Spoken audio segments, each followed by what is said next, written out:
Right weather update ఒకసారి చూద్దాం. రాష్ట్రంలో చలి వణికిస్తుంది. పొగమంచుతో జనం ఇబ్బందులు పడుతున్నారు.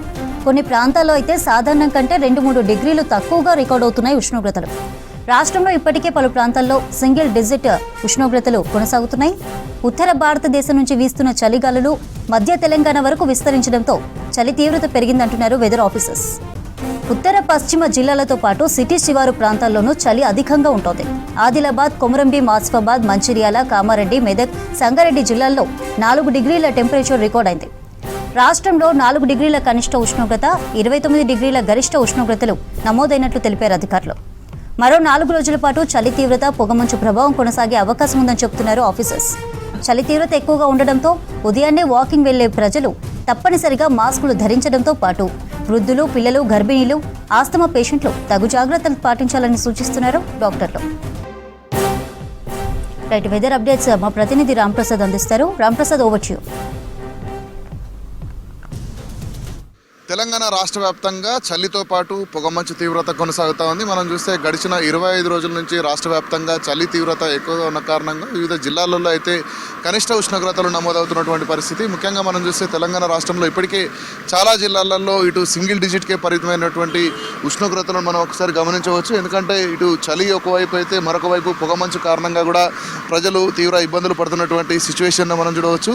ఒకసారి ఈరోజు తెలంగాణ రాష్ట్రంలోని ఉష్ణోగ్రతలు మనం గమనించినట్లయితే తెలంగాణలో అత్యంత కనిష్ట ఉష్ణోగ్రతలు నమోదైనని చెప్పవచ్చు. ఎందుకంటే సింగిల్ డిజిట్లో ఇటు 4 డిగ్రీల ఉష్ణోగ్రత నమోదైనటువంటి జిల్లాల వివరాలు గమనించినట్లయితే ఇటు ఆదిలాబాద్, కొమరంభీం, ఆసిఫాబాద్, ఆదిలాబాద్తో పాటు సంగారెడ్డి, నిర్మల్, కామారెడ్డి జిల్లాలలో 4 డిగ్రీల ఉష్ణోగ్రతలు అయితే నమోదవడం జరిగింది. మనం చూస్తే ఇప్పటికే గరిష్టంగా చూస్తే ఇటు 18 నుంచి 24 డిగ్రీల ఉష్ణోగ్రతలు వివిధ జిల్లాలలో నమోదైనటువంటి సందర్భంలో అయితే మనం ముఖ్యంగా రాష్ట్ర వ్యాప్తంగా చలి తీవ్రతలు గడిచిన 4 రోజులలో కంటే ఈరోజు చలి తీవ్రత చాలా ఎక్కువగా ఉందని చెప్పవచ్చు. ఇటు చలితో పాటు పొగమంచు కారణంగా అయితే ఇటు వాహనాలు కూడా కొంత స్లో మూమెంట్ కొనసాగుతున్నటువంటి సిచ్యువేషన్ అయితే కొనసాగుతుంది. ముఖ్యంగా ఇటు దక్షిణ, తూర్పు తెలంగాణ సంబంధించినటువంటి జిల్లాలలో ముఖ్యంగా మనం చూస్తే ఇటు ఖమ్మం, భద్రాద్రి కొత్తగూడెం, సూర్యాపేట, వనపర్తి, నాగర్ కర్నూలు జిల్లాలలో కనిష్ట ఉష్ణోగ్రతలు నమోదవుతున్న క్రమంలో ఇటు రాష్ట్ర వ్యాప్తంగా కూడా కనిష్ట ఉష్ణోగ్రతలు మరికొద్ది రోజుల పాటు కొనసాగేటువంటి అవకాశం ఉందని వాతావరణ శాఖ హెచ్చరికల్లో జారీ చేయడం జరిగింది. ముఖ్యంగా మనం ఈరోజు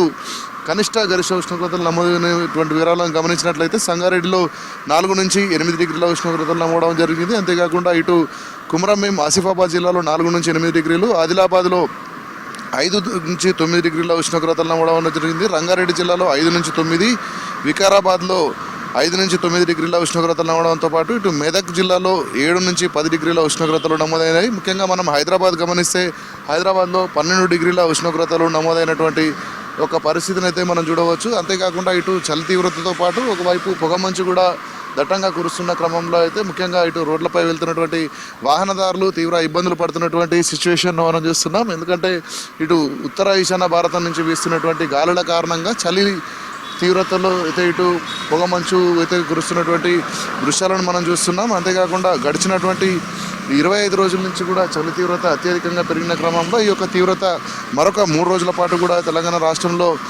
కొంత కొనసాగేటువంటి అవకాశం ఉన్న క్రమంలో ప్రజలందరూ కూడా చాలా జాగ్రత్తలు పాటించాలి. ముఖ్యంగా ఇటు ఉదయాన్నే వాకింగ్ వెళ్ళేటువంటి ప్రజలు కానీ, అదేవిధంగా వృద్ధులు, అదేవిధంగా చిన్నపిల్లలతో పాటు ఇటు గర్భిణీ స్త్రీలు కూడా పలు రకాల జాగ్రత్తలు పాటించి ఇటు చలి కారణంగా వచ్చేటువంటి శ్వాసకోశ సంబంధిత ఇబ్బందుల నుంచి అయితే బయటపడే విధంగా జాగ్రత్తలు పాటించాలని ఒకవైపు వైద్యులు సూచిస్తున్న క్రమంలో చలి తీవ్రత కారణంగా ప్రజలు ఇక్కడ కూడా ఇబ్బందులు పడకుండా ఇటు వాతావరణ శాఖ హెచ్చరికలను ఫాలో అవుతూ ఇటు ఉదయాన్నే వాకింగ్ చేసేటువంటి ప్రజలు మాస్కులను ధరించడంతో పాటు స్వెటర్స్ ధరించడం, మఫ్లర్స్ ధరించినట్లయితే కొంతవరకు చలి తీవ్రతతో పాటు ఇటు ఒకవైపు నుంచి పొగమంచు తీవ్రత కారణంగా కూడా బయటపడేటువంటి అవకాశం ఉంటుందని చెప్తున్నారు. ఉదయాన్నే ప్రయాణాలు చేసేటువంటి ప్రజలైతే కొంత ఆలస్యంగా బయలుదేరినట్లయితే పొగమంచు కారణంగా రోడ్లపైన ఎలాంటి ప్రమాదాలకు గురవకుండా ఉండేటువంటి అవకాశం ఉందని ఇటు వాతావరణ శాఖ హెచ్చరికల్లో పేర్కొనడం జరిగింది. కెమెరామెన్ మహేష్తో రాంప్రసాద్, V6 న్యూస్, హైదరాబాద్.